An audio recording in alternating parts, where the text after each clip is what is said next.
My name is Jean Grace V. David. Our report is all about Juan Luna and Fernando Amorsolo history. Presented by Jean Grace V. David, Princess E. Canonigo, and Adsran T. Dugasan. Juan Luna de San Pedro y Novicio Ancheta.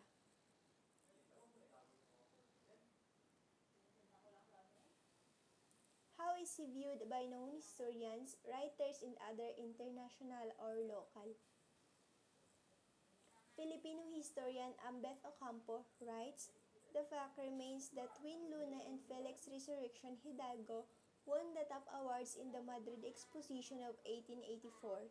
They proved to the world that Indians could, despite their supposed barbarian race, paint better than the Spaniards who colonized them."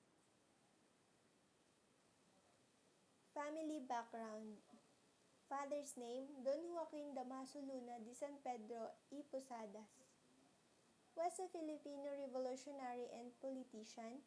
He was a colonel during the Philippines Revolution, senator on 1916 to 1919, governor of Mountain Province 1916 to 1920 to 1925, and first representative of La Union's 1st District 1910 to 1916.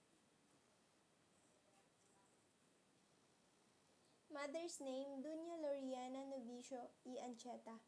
Was born on July 4, 1836 and died on August 18, 1906. Wife of Joaquin Posadas Luna and mother of Juan Luna and his 5 siblings.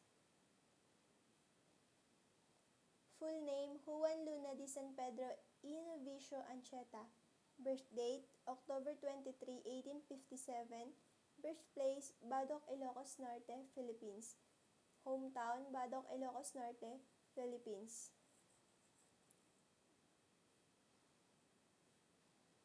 Background as a husband and as a father, as a traveler. Juan Luna married Maria de la Paz Pardo de Tavera. They traveled to Venice and Rome and settled to Paris.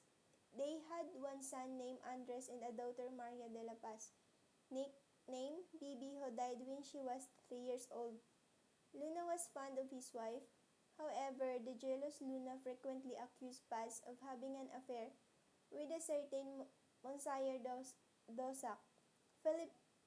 Finally, in a fit of jealousy, he shut the door wherein his wife was behind.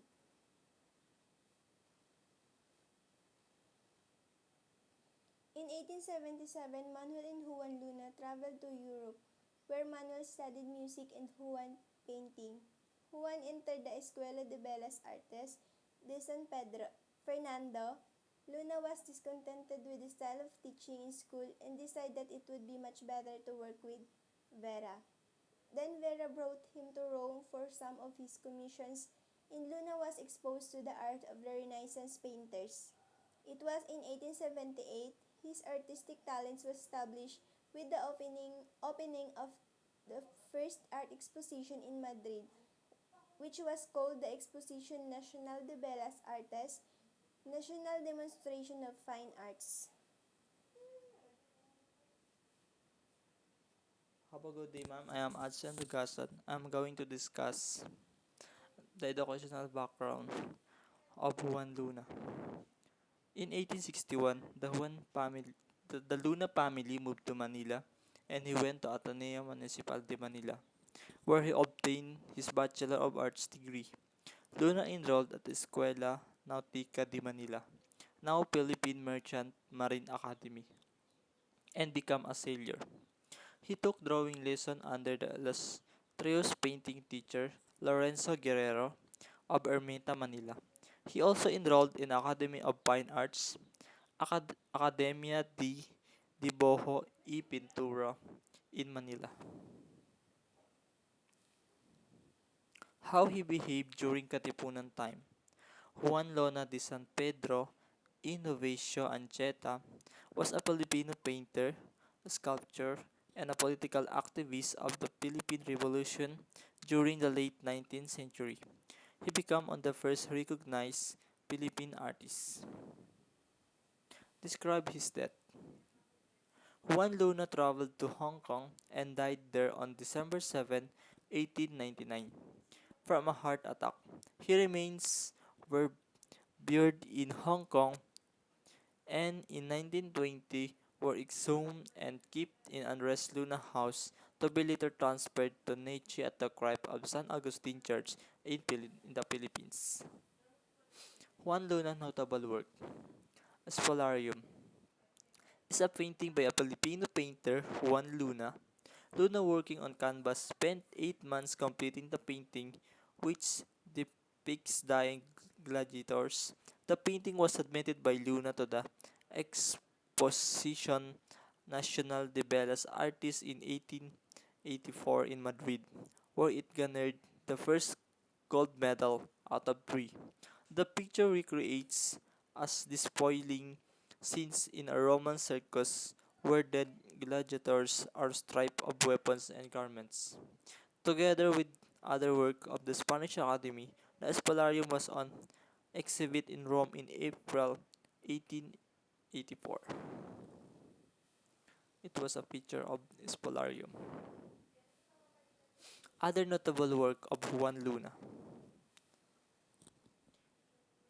The Death of Cleopatra, 1887; El Pacto de Sangre, 1884; La Batalla de Lepanto, 1887; The Parisian Life, 1892; The River, 1885; Después de Baile. Style and techniques. Style: Impressionism, Romanticism, and Realism.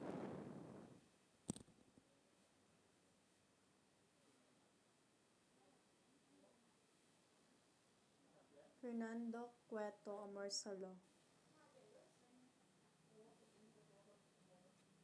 How is he viewed by known historians, writers, and other international or local? The paintings of Fernando C. Amorsalo overflow with sweetness and optimism, says art historian Eric Torres. Amorsalo, Torres asserts, managed to capture on canvas the vibrant tropical Philippine sunlight. A shy man, whose not real genius was in painting. Fernando Amorsalo also helped shape and stylize the image of the ideal Filipina. Family background.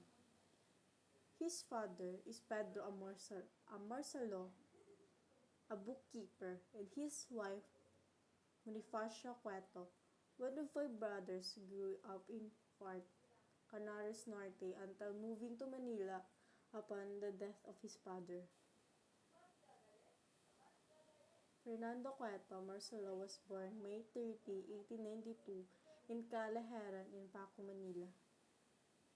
Background: as a husband, as a father. Fernando Marcelo, as a father, husband, is a beloved father in her son and daughters, and as someone who was very different from the public persona yet associated with him. The grandiose public figure that was Fernando Marcelo was, in fact, a very simple man. He is a painter and visual artist.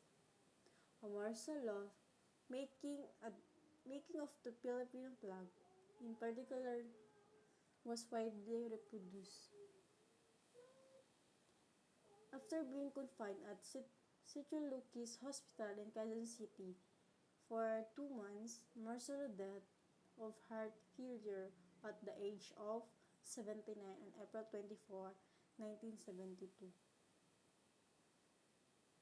Her works, novel works, these standout artworks is from the 1940s, the era described by art critics as the golden period of Fernando Marcelo, the first national artist. Lab 931, a genre science scene depicting maidens by a sting, is a prime example of the idealized vision of the Philippine countryside bathed in sweetness and light. Other notable work: Defense of Filipino Woman Honor, Man's Foot, and Planting Rice. What are our learning experience in doing or creating the presentation? First, time management. Second, teamwork. Third, learn to pronounce properly. Fourth, learn your function in PowerPoint presentation. And the last, present with confidence.